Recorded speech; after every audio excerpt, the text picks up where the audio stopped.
서울광역방송센터입니다. 더불어민주당 의원들 공부 모임인 민주당의 길이 어제 오후 대선 1년 대한민국과 민주당을 주제로 세미나를 가졌습니다. 오늘 여의도 초대석은 세미나에 참석한 송갑석 민주당 의원과 함께 민주당의 길, 정치권 현안 얘기 해보겠습니다.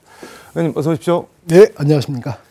민주당의 길 얘기는 좀 뒤에 하고, 윤석열 대통령이 내일이랑 모레 이틀간 일본을 방문해서 기시다 총리랑 한일 정상회담을 연다고 하는데, 특이한 게 뭐 1895년 문을 연 렌카테이라고 하는 뭐 경양식 집이라고 하는데, 일본식 돈가스랑 오므라이스 발상지라고 하는데, 만찬을 이렇게 장소를 옮겨가면서 두 번 하는 게 이게 보통 있는 경우인가요? 좀 궁금해서 여쭤보겠습니다. 뭐 저도 잘 들어본 적은 없는데요. 근데 얼마나 큰 일입니까? 국민들이 굉장히 많이 분노하고 있고, 윤석열 정부의 일제 강제 동원 배상 이행 방안입니다. 대법원의 판결을 뒤엎고, 뭐 삼권 분립이라고 하는 것도 뒤엎었고, 그 다음에 뭐 이러한 문제에서 국제적인 인권의 관리는 피해자 중심의 문제입니다. 그것마저도 내팽개친 것 아닙니까? 그러면 일본에서 나와야 될 것은 어처구니 없는 발표지만 이 발표에 대한 화답의 내용이 나와야 되는데 화답의 내용은 나오지 않고 하루에 밥을 2번이나 먹는다, 이런 내용이거든요. 우리 역사상 가장 비싼 밥값이 되는 이런 그 회동이 아닌가라고 생각을 하고. 가장 비싼 밥값이라는 거는 뭐 어떤 말씀이십니까? 아니, 그러니까 엄청나게 불균형한 외교 관례상 찾아볼 수 없는 거의 뭐 항복선언이나 다름없는 것을 발표를 하고 일본을 간 건데 거기에 대한 일본의 화답은 현재 명시적으로 없는 것 아닙니까? 그러면서 나오는 것은 밥을 하루에 2번 같이 먹는다. 그러니까 가장 비싼 밥값, 이게 뭐 오므라이스를 좋아하는 윤 대통령의 희망을 반영한 뭐 결정이다, 이런 기사들도 있던. 아니, 그러니까요. 일본에 밥 먹으러 갔나요? 오므라이스 좋아하는 사람이 일본에 오므라이스 먹으면서 이렇게 격이 일본에 뭐 맛집 탐방 하는 것도 아니고, 그것은 2번째고요. 우리가 그냥 일본 언론에서 확인을 해보면 어떤 신문사에서 조사를 했더니 일본 국민입니다. 긍정 57%, 부정 33.3%. 우리나라하고 완전히 뒤바뀌었죠. 그 다음에 자민당 의원들 말이 또 각원입니다. 한국이 잘 굽혔다. 일본의 요구가 거의 통했다. 일본의 완성이다. 어떤 것도 양보하지 않았다. 이런 거거든요. 이런 상황에서 그러니까 오므라이스는 사실 저도 이번에 뭐 처음 알았는데요. 윤 대통령이 좋아하는 음식이다. 이런 거고요. 그 다음에 뭐 보니까 뭐 1895년에 문을 열었다라고 하는데 1895년이면 을미사변이 있던 해인데요.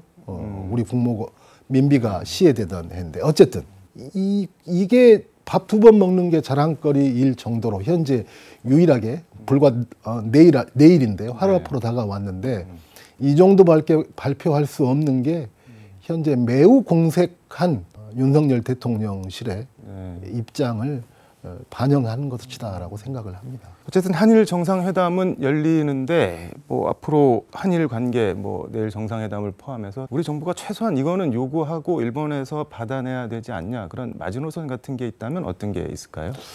박진 외교부 장관이 이렇게 표현을 했습니다. 물컵이 있다면 대한민국 정부가 물컵의 반을 채웠다. 나머지 반은 일본 정부가 채워줄 것이다라고 기대를 하는 거죠. 지금 우리가 기대할 수 있는 것은 과연 뭐가 있을까요? 일본 정부에 후쿠시마 원전수, 방류하는 원전수 정도가 반으로 채워질지, 뭐 독도 문제에 대해서도 여전히 같은 입장이고요. 뭐 과거의 위안부 문제도 여전히 마찬가지. 이런 상황에서 나머지 반을 뭘로 채울 수 있을지, 물론 그 다음에 또 윤석열 대통령이 도대체 어떤 요구를 할까요? 아예 뭐 무슨 말씀이나 제언을 드릴 상황이나 분위기가 전혀 아닌 것 같다. 그럴 상황도 아니고요. 그 대규모 사절단을 뭐 한 10명 정도의 경제인들까지 대동해서 간다라고 하는데요. 변죽만 울리는, 규모만 갖는 그런 정상회담이 될 것 같고요. 알겠습니다. 이거는 내일 모레 정상회담을 좀 지켜보도록 하고, 민주당의 길, 어제 대선 1년 대한민국과 민주당을 주제로 세미나를 열었는데, 이 민주당의 길이 보통 뭐 비명계 의원 공부 모임 이렇게 언론에서는 불리고 있는데, 이게 정확하게 어떤 모임인 건가요?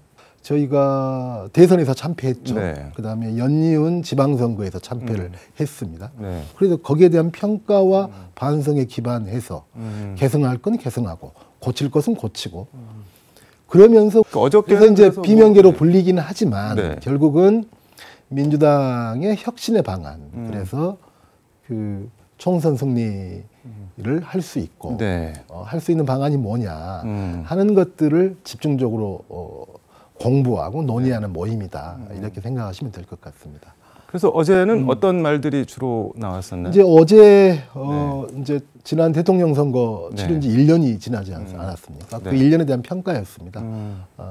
현 정부에 대한 평가, 뭐 윤석열 정부에 대한 평가야 굉장히 비판적인 평가가 있었고 또 앞으로의 윤석열 정부의 전망에 대해서도 그렇게 밝게 예측되지는 않았죠.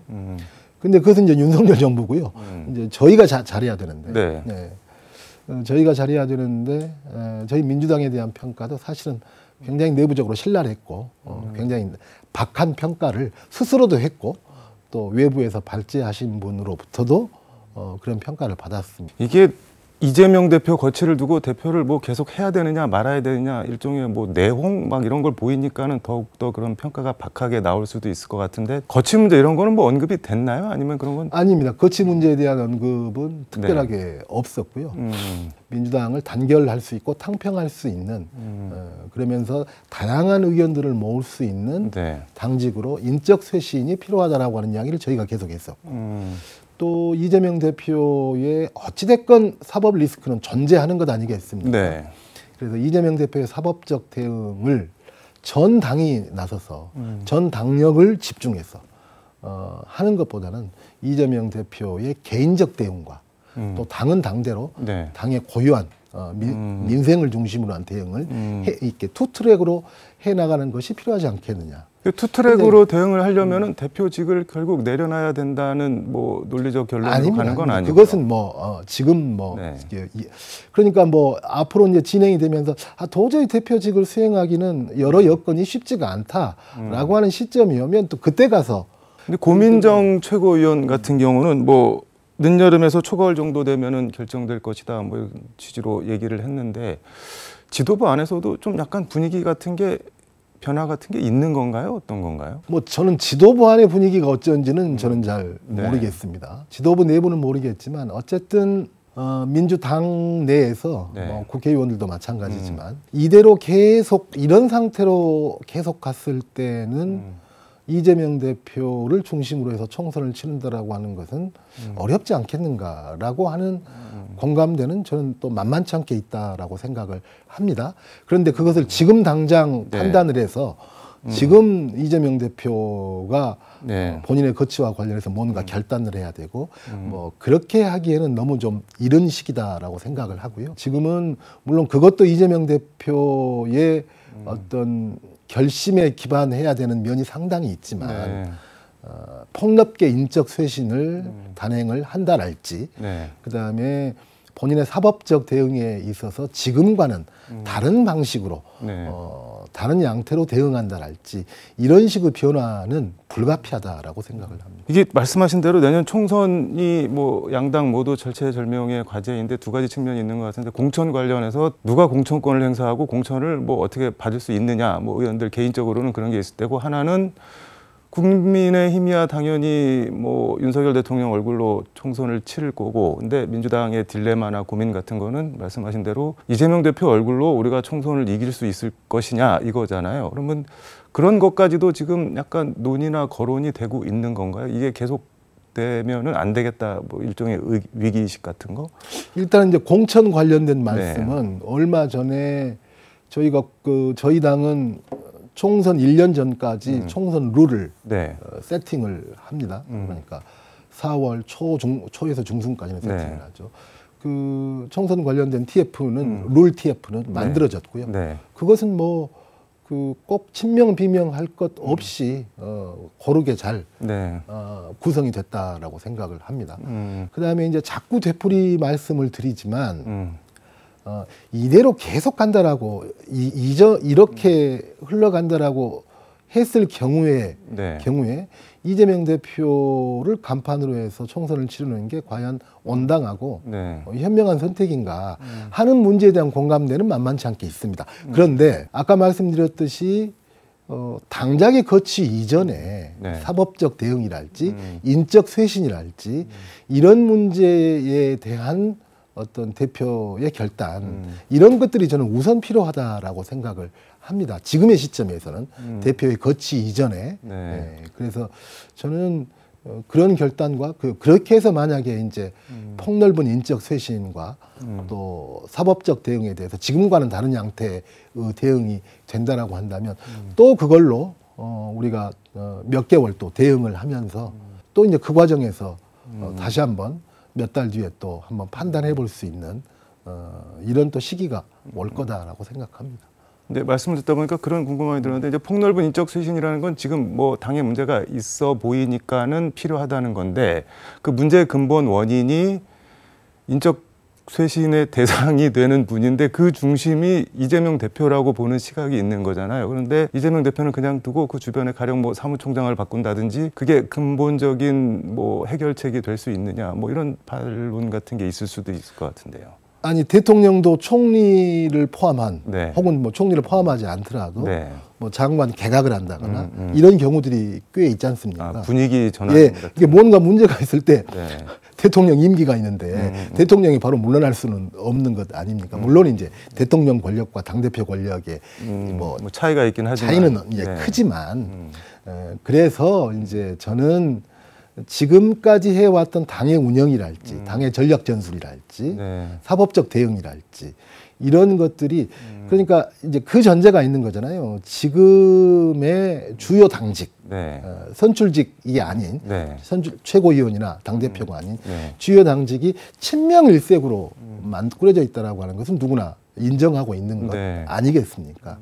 그런 것들이 보다 의견 수렴도 제대로 수렴할 수도 없고 그리고 굉장히 좁은 범위에서 전략과 전술을 구사할 수밖에 없고 이런 거기 때문에 그런 쇄신이 일차적으로 필요하다라고 하는 말씀입니다. 시간상 이거 하나만 좀 여쭤보겠습니다. 그 강제동원 구력예법 무효촉구 범국민대회에서 이정미 정의당 대표가 연설에 나갔다가 약간 봉변을 당한 모양인데 그거에 대해서 사과를 하셨는데 그렇게 하면 안 된다. 이제 뭐 민주당 지지자랑 현장에 있던 분들한테. 근데 그거 갖고 또 뭐 욕을 한참 먹으셨다고 하는데 뭐 어떤 내용인가요, 이거는? 며칠 전에 국회에서 네. 또 이제 비슷하게 이정미 뭐 정의당 의원뿐만이 아니라 시민사회단체까지 해서 네. 그런 공동의 집회가 있었거든요. 그때도 이정미 대표가 인사말을 하는데 저희 당의 열성 지지자들이 뭐 야유와 고함 이런 것들이 꽤 있었습니다. 그때 제가 참 마음도 좀 참담하고 네. 부끄럽고 또 뭐 정의당과 이정미 대표한테 미안하고 그랬습니다. 그것은 용납할 수 없는 거죠. 저희 당을 먹칠하는 행위 아닙니까? 그리고 이정미 대표만을 모욕 주는 것이 아니라 그 자리에 참석했었던 뭐 정의당원도 아니고 민주당원도 아닌 시민들한테 모욕 주는 것하고 저는 다름이 없다라고 생각을 합니다. 예.